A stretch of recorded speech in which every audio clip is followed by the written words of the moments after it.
Welcome back. Now, one of the ways that you get more people to view your content is to get them to subscribe to your channel.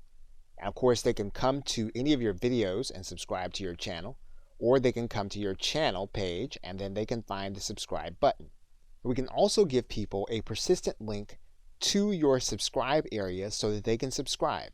So what you're going to want to do is you're going to want to go to your channel button and get your channel address.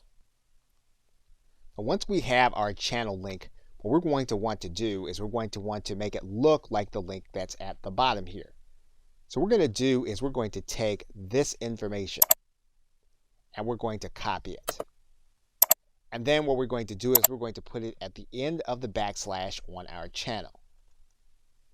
Then what we're going to do is we're going to take this entire URL, we're going to copy it, and then we're going to distribute this to those whom we want to subscribe.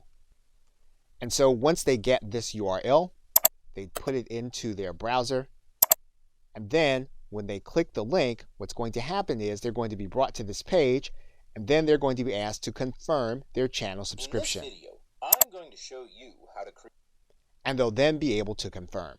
And that is then how you would create your channel link to distribute it to other individuals to subscribe to your channel. Okay, so with that, thanks, and I will see you in another video.